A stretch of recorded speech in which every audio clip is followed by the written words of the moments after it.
I wanted to tell you how you can actually talk with your own subconscious through dreams. Yesterday, I had a thought that on my whole evolution path, I seem to be missing something. There's something I'm not seeing, something that maybe if it was clarified to me through my subconscious, meaning subconscious directly contacting me, perhaps I will have another epiphany or something that will help me on my transformation journey. I thought to myself, would it be nice to find a way to talk with the subconscious? Believe it or not, like a few minutes later, I got a notification on Facebook. Someone put a post on drjoedispenza forum about dreams, about lucid dreaming, why they have nightmares, why they feel fear when they realize they're lucid, how can you kind of control dream or somehow work around those nightmares and emotions that you feel when you're dreaming and things like that. And down below, someone commented that they should read drjoedispenza blog, which was Pandora Box Part 1. And I will link it below so that you can read it too. It's a very interesting article. Mainly, he explained why people have nightmares and negative emotions when dreaming and things like that. But also, he explained more or less how you can become lucid, how you can set an intention before falling asleep that you want to awake in your dream. That's exactly, I think that's the wording he used. And when I read that, I immediately had an idea. How about instead of setting intention to wake up in my dream, I would somehow have an intention to communicate with my subconscious regarding my current situation. What I did is I did a meditation, and then when I stopped meditating, I was lying in bed on my back, and I had that I did a meditation mainly to evoke this state of your body being relaxed, but also maintaining clear mind, at least until the point you fall asleep. So I was lying like that, waiting for that moment when my body was super relaxed, but my mind was aware. And when I hit that spot, I had an intention, okay, I want to communicate with my subconscious through dream. And then I fall asleep. Like I didn't have any expectations. It was the first time I tried it. Maybe not having expectations is somehow the best way to do it. I had like series of very different weird dreams, but the dreams that I remember actually brought me some clarifications. So one of the dreams that I had was quite interesting because I was on a retreat with drjoedispenza. It was fun. There were my friends there and everything. But somehow I was feeling disappointed. And then there was also another dream where I was in a shopping mall and I was on a second floor and it looked like it's some sort of festival there.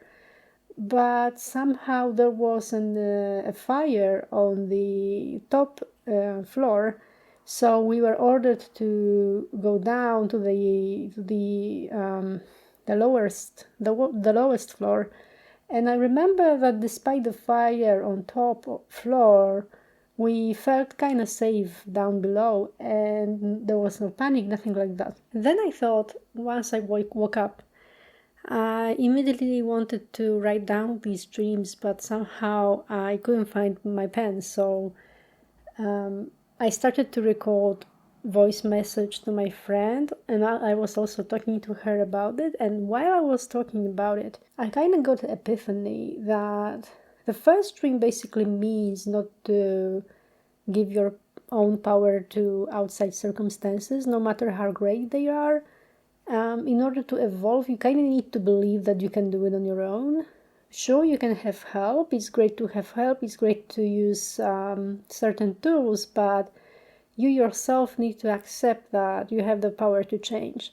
You have the power to make changes in your life for the better, and you have the power to even do seemingly impossible, like, for example, heal yourself.